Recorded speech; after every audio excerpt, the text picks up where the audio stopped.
Okay, so this is the first official video on my new YouTube channel, and for my first video I wanted to show everyone who might watch my crap what my workspace looked like, because this is where I'm going to spend probably 70% of my videos working. So just walking up to it, we got our classic workbench. It's about 8 feet by 2 feet, and I put a couple of stickers down for decoration, such as employees only or no dumping allowed.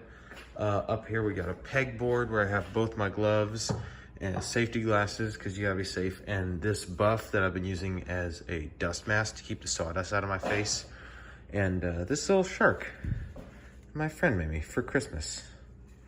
It's very sweet. Over here we got the bandsaw. This is the I don't know what you call it, but it makes your board go straight if you want your board to be straight when you're feeding it through your bandsaw. And this is your miter gauge, which essentially makes, I think that's what it's called, but this essentially means that you can push it through at any given angle you want. You can unscrew this and change the angle if you want it at a specific angle. We got our outlet over here that I have securely fastened to the, okay, well, it's gonna stay there. It's not securely fastened, but it used to be. Over here, we got our shop vac mounted to the wall. This is securely mounted to the wall, but it's our Stanley shop vac. We use it for dusting and cleaning our bench when we're done with it. And this is our big headlight. We use this at night or in the late day when we're working out here late. And as you can see, it lights up the whole workspace pretty well. For right here, we got my blacksmith's vise. I don't have a wood vise yet, but this works for right now, and I just use a pair of old gloves for a stop so I don't damage any wood projects that I'm working on. Of course, by the bandsaw, I forgot to mention, we have our safety stick, so I can push stuff through or flick wood chunks away if I need to. Push stuff around, so that way I don't have to get my fingers too close to that blade, because that'll take your finger off real quick. Over here is just kind of a random assortment of things. I got some leftover screws. I got a leftover axe bit that I'm going to use. Tissues because I have allergies. I got a speaker behind wood glue. And in here is just a big box of cedar shavings that I kept for making a candle one day. Over here I have my some axe heads that I'm going to make handles for. This is a really cool one. It's got 2 bits that flare out with springs inside, and it pushes the wood apart. When you hack down into it, it comes down and it pushes the wood apart, so it splits easier with one chop, but it's also a lot more likely to break because there's just more moving parts. These are all my grandpa's. He paid me to rehandle them, and I'm very busy right now, but that's probably going to be a summer project. I'm gonna get them all done over the summer. Going over here, this is my toolbox. Now up here is kind of just like a random assortment of stuff. You know, we got this bag for our vacuum stuff that I don't use. This project that I'm working on, a lot of measuring tools like the classic carpenter's triangle or the ruler. We got some nails, just, you know, odd stuff lying around. First drawer, more measuring stuff and small precise things. In here is just a bunch of screwdrivers, and I keep my stuff very organized because this was my my grandfather's tool chest. So we keep it organized to, you know, make sure that we're doing it right. He loved to do woodworking and projects and stuff like this, so I try and keep this nice to kind of honor that while I do my woodworking. In here we have a couple of cases. He had a lot of buck knives in here, my papa, so I kind of took them all out and brought them to my room. But in here we've got X-Acto knife blades, the Stanley utility knife blades, and a couple of utility knives, just a couple of different ones, and a staple gun, plus table saw blades. Now I don't have a table saw, but these did come with it, so I'm not going to get rid of those if I do ever get a table saw. Down here we got a bunch of wrenches, and the next drawer we also have a good assortment of wrenches. These are just the bigger ones. We have a good, nice set of wrenches that I really like using. I love those. And a fillet knife that Papa also kept in here, that's kind of cool, I guess. And here is a bunch of Allen wrenches and Allen wrench bits. These are the smaller ones. And down here,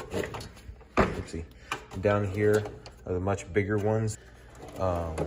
So that's pretty much the top part. In the bottom, we got a big random assortment of drill bits over here, drill wire wheels over here that go into your drill, and a bunch of different rasps and files. This is my favorite tool. I'll probably use it the most. This is called a Shinto rasp, and it's basically like a bunch of rip cut saws in a zigzag pattern. And there's a coarse side and a fine side, and you can see the difference just by holding it up. And the coarse side on the left and the fine side on the right. But that's my favorite tool of all of them. If I were to take a handle blank just from this down to an actual handle, I would use a Shinto rasp if I had to only use one tool. But luckily, we have lots of tools for that kind of thing. Like our next drawer, which has our carving knives and our chisels. Well, I don't have a lot of chisels, just the one really. And another one of my favorites, the draw knife, which I use all the time. I'm constantly sharpening it. And we do that with our sharpening stone and our leather strop. So if you don't know, you use the sharpening stone for actually sharpening your blade. And it's got both sides. It's got a 400 grit and 200 grit. It's a diamond stone. This is a polishing substance that you use on your strop, which is, this is essentially just a piece of leather. You use it for polishing the end of your blade and removing the burr, which is what builds up over time when you sharpen blades. Next drawer, we have our hammers and axes. So I have a wooden mallet that I made a long time ago at a scout camp out.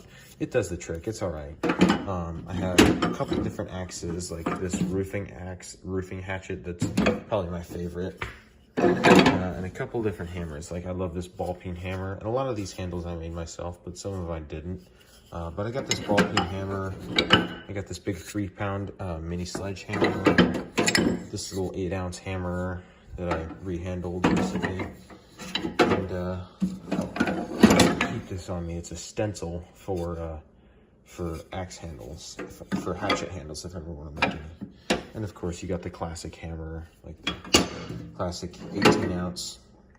And I got a roofing hammer down here that I'm not going to get out right now. In here, we have saws. We have a lot of different saws, but this one is my biggest one. It's the crosscut saw. It's, I think, 20 inches or 18 inches. And this is probably my most used saw if it weren't for this guy, the coping saw, which is used to make tight turns, which is what I used to cut out all my axe handles before I got my bandsaw. So it's nice to have that now. And that's it for the workbench. In here, I just have a bunch of vacuum extensions for the shop vac I showed you earlier. Down here is where I keep all my lumber and projects to be.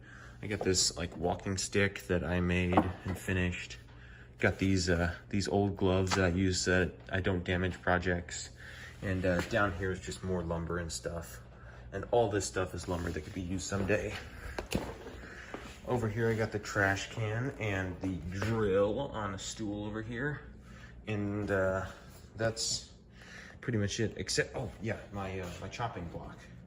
So this is just a stump that I use for hacking away at large pieces of wood or something like that.